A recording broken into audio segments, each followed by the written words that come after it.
Halo teman-teman semuanya, apa sih teknik Pomodoro itu? Teknik Pomodoro adalah sebuah metode yang sangat sederhana, namun terbukti sangat efektif untuk meningkatkan konsentrasi dan juga produktivitas.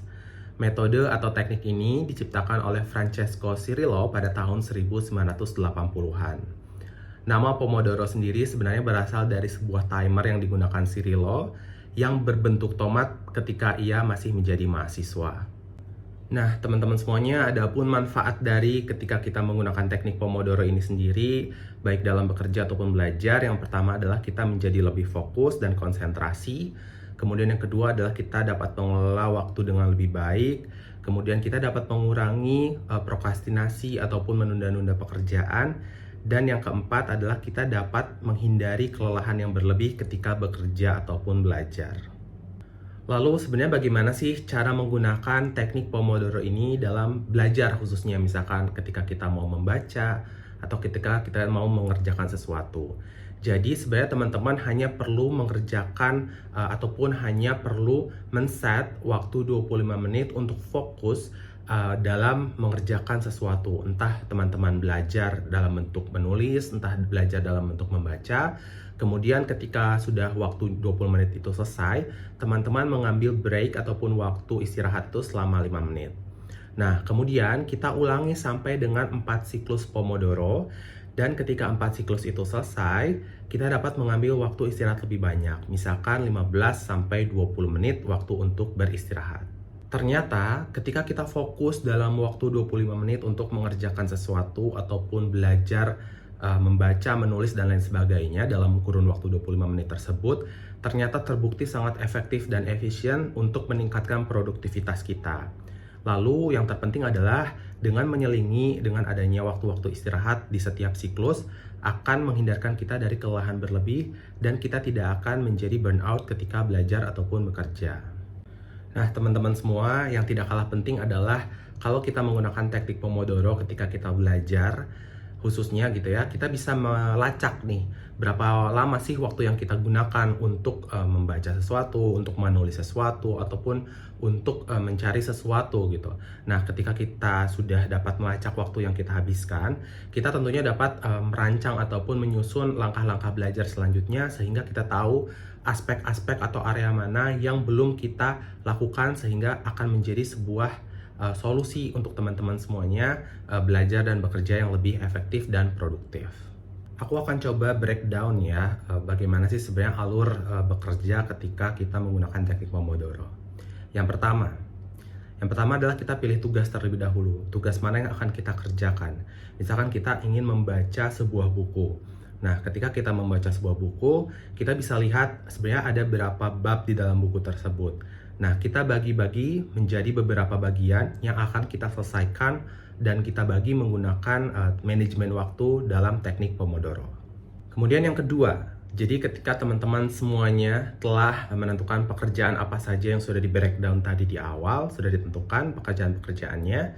Yang kedua adalah teman-teman langsung set timer, mau timer yang berbentuk fisik ataupun timer yang ada di gadget kalian, di handphone, di tablet ataupun di PC kalian.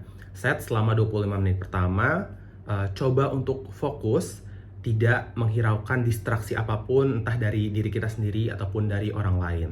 Kalau aku pribadi, misalkan aku mau menghindarkan distraksi yang ada dari gadget, misalkan ya, aku langsung set ke Do Not Disturb di iPhone. Jadi nggak akan ada notifikasi apapun yang masuk, nggak akan ada telepon yang tiba-tiba mengganggu kita ketika belajar, seperti itu.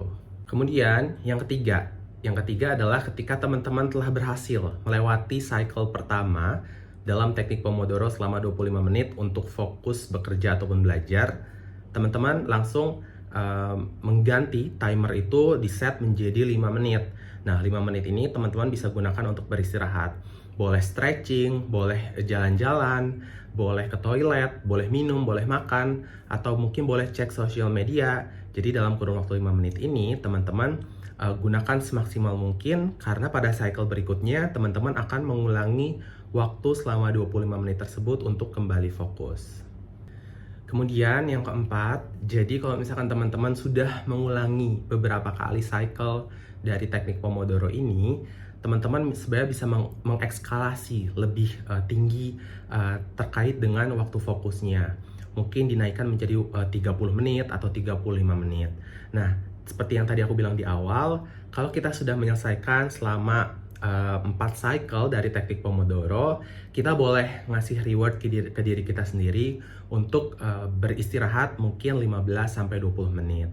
Jadi kalau misalkan sudah ambil istirahat selama 15-20 menit setelah 4 cycle pertama, teman-teman nanti ulang lagi ke cycle pertama seperti sebelumnya. Mungkin bisa dinaikkan juga, jadi waktu fokusnya nggak hanya 25 menit, tapi bisa menjadi 30 menit, 35 menit. Kadang aku ngeset waktu fokus paling lama itu 45 menit. Meskipun akan terasa sangat capek atau sangat lelah, tapi ketika kita men-set waktu lebih banyak di dalam waktu fokus yang kita tentukan, gak apa-apa banget untuk kita bisa ngeset waktu istirahat lebih lama juga.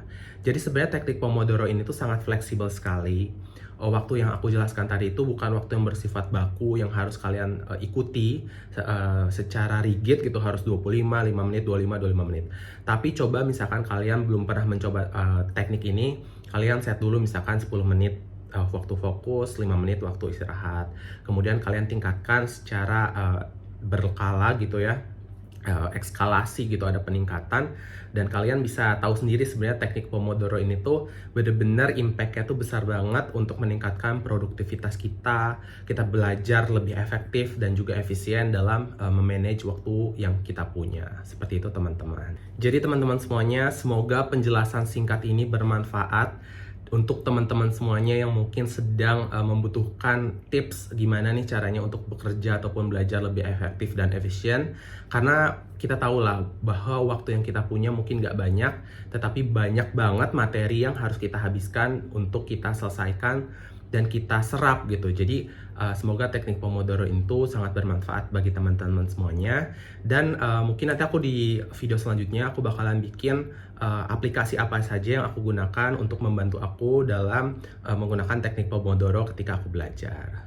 Sampai jumpa, bye-bye.